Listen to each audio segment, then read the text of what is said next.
കോതമംഗലത്ത് സമീപം മടിവാട് football gallery തകർന്നു വീണ് അപകടം. നിരവധി പേർക്ക് പരിക്ക്. ഫുട്ബോൾ ടൂർണമെന്റിനായി താൽക്കാലികമായി ഉണ്ടാക്കിയ ഗാലറിയാണ് തകർന്നു വീണത്. പരിക്കേറ്റവരെ വിവിധ ആശുപത്രിയിൽ പ്രവേശിപ്പിച്ചു. വിവരങ്ങളുമായി ആസിഫ് മുഹമ്മദ് ചേരുന്നു. ആസിഫ്, എപ്പോഴായിരുന്നു ഈ അപകടം സംഭവിച്ചത്? എത്ര പേരാണ് മത്സരം കാണാനുണ്ടായിരുന്നത്?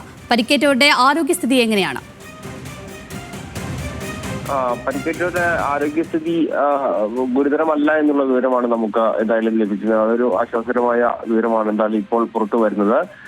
ഈ കഴിഞ്ഞ കുറെ ദിവസങ്ങളായി ഇവിടെ ഒരു ടൂർണമെന്റ് നടന്നു വരികയായിരുന്നു. അതിന്റെ ഭാഗമായി ആ ഗാലറി നേരത്തെ നിർമ്മിച്ചതാണ്. ഇന്ന് അതിന്റെ ഫൈനൽ മത്സരമാണ് ഇന്ന് നടക്കേണ്ടിയിരുന്നത്. മത്സരം ആരംഭിക്കുന്നതിന് തൊട്ട് മുമ്പാണ് ആ ഗാലറിയുടെ ഒരു ഭാഗം അത് മറിഞ്ഞു വീണത്.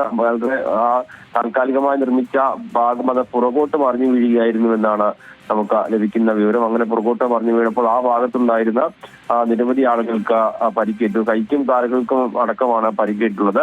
അവരെ കോതമംഗലത്തെ വിവിധ ആശുപത്രികളിൽ അവരെ പ്രവേശിപ്പിച്ചിട്ടുണ്ട്.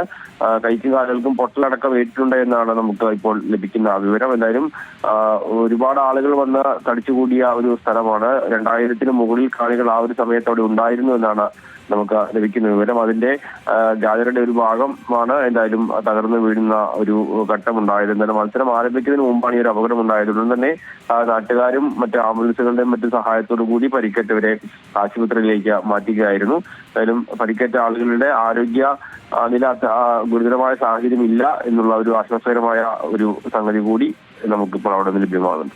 ആസിഫ്, എന്തായാലും പരിക്കേറ്റവരുടെ നില ഗുരുതരമല്ലെന്നുള്ളത് വളരെ ആശ്വാസകരമായ കാര്യമാണ്. പക്ഷേ ഈ സുരക്ഷയെ സംബന്ധിച്ച് എന്താണ് വിവരങ്ങൾ നൽകുന്നത്? കാരണം ഈ ഗാലറിയിൽ വേണ്ടത്ര സുരക്ഷാ സംഘാടകർ ഒരുക്കിയിരുന്നില്ലേ?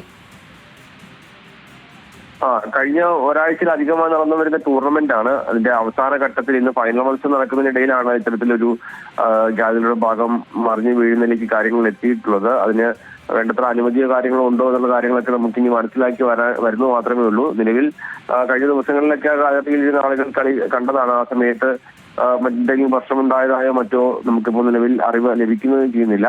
മറ്റെന്തെങ്കിലും കാരണങ്ങൾ കൊണ്ടാണ് ഈ ഒരു അപകടം പെട്ടെന്ന് ഉണ്ടായ കാര്യങ്ങൾ കൂടി വ്യക്തത വരേണ്ട സാഹചര്യം ഏതായാലും ഉണ്ട്. അതിനും വലിയൊരു അപകടത്തിൽ നിന്ന് ഒഴിവായി എന്ന് നമുക്ക് ഈ ഘട്ടത്തിൽ പറയാൻ കഴിയും. കാരണം അത്രത്തോളം ആളുകൾ വന്ന് നിറയുന്ന ഒരു സ്ഥലമാണ്. മാത്രമല്ല അത്രത്തോളം ആളുകൾ വന്ന് ആ ഒരു ഗാലറി പുറകോട്ട് മറിഞ്ഞു വീണ സമയത്ത് പോലും കൂടുതൽ ആളുകൾ ഉണ്ടായിരുന്നെങ്കിൽ അപകടത്തിന്റെ തോത് ഒരുപക്ഷെ വലുതായി പോകാനുള്ള ഒരു സാധ്യത കൂടി ഉണ്ടായിരുന്നു. അതിനും കൂടുതൽ വിവരങ്ങൾ അവിടെ നിന്ന് നമുക്ക് ഇപ്പോൾ ലഭ്യമായി വരുന്നതേ ഉള്ളൂ. ആസിഫ്, അതുപോലെ തന്നെ ഈ രക്ഷാപ്രവർത്തനമൊക്കെ ഇപ്പൊ ഏത് ഘട്ടത്തിലാണ്? അതായത് മറ്റാളുകൾ വല്ലതും ഇവിടെ കുടുങ്ങിക്കിടപ്പുണ്ടോ? ഇല്ല എന്നാണ് നമുക്ക് മനസ്സിലാക്കേണ്ടത്. കാരണം കൂടുതൽ ആളുകളെയും മറിഞ്ഞു വീണ ഭാഗത്തുണ്ടായിരുന്ന ആളുകളെ വിവിധ ആശുപത്രികളിലേക്ക് ഏതായാലും മാറ്റാൻ കഴിഞ്ഞിട്ടുണ്ട്. അത് സ്വകാര്യ വാഹനങ്ങളും മറ്റും അതുപോലെ തന്നെ നാട്ടുകാരുടെ വാഹനങ്ങളും അടക്കം ഉപയോഗിച്ച് ആംബുലൻസുകൾ അടക്കം ഉപയോഗിച്ചുകൊണ്ട് തന്നെയാണ് ആളുകളെ വിവിധ ആശുപത്രികളിലേക്ക് മാറ്റിയിട്ടുള്ളത്. സ്വകാര്യ ആശുപത്രികളടക്കമാണ് ആളുകളെ ഇപ്പോൾ പ്രവേശിപ്പിച്ചിട്ടുള്ളത്. ഏകദേശം 100ഓളം അടുത്ത ആളുകൾക്ക് പരിക്കേറ്റിട്ടുണ്ട് എന്നാണ് നമുക്ക് ഇപ്പോൾ പറയാൻ കഴിയുന്നത്. കോതമംഗലത്തെ ആശുപത്രിയിൽ മാത്രം ഏകദേശം 20-ലധികം ആളുകളെ അല്പം മുമ്പ് കൊണ്ടുവരികയും ചെയ്തിട്ടുണ്ട്. പക്ഷെ അവരുടെ പരിക്കുകളൊക്കെ അത്ര ഗുരുതരമല്ലാത്ത പരിക്കുകളാണ് എന്നാണ് ഇപ്പോൾ ആശുപത്രി അധികൃതരും പറഞ്ഞിട്ടുള്ളത്. ശരി, വ്യക്തമാണ് ആസിഫ്. കോതമംഗലത്തിന് സമീപം മടിവാട് ഫുട്ബോൾ ഗാലറി തകർന്നു വീണ അപകടം. നിരവധി പേർക്ക് പരിക്ക് പറ്റി. പക്ഷേ പരിക്കുകളെല്ലാം തന്നെ അപകടം അധികം ഗുരുതരമല്ലാത്ത തന്നെ വളരെ ആശ്വാസകരമായ ഒരു കാര്യമാണ്. വിവരങ്ങൾ നൽകിയത് ആസിഫ് മുഹമ്മദാണ്.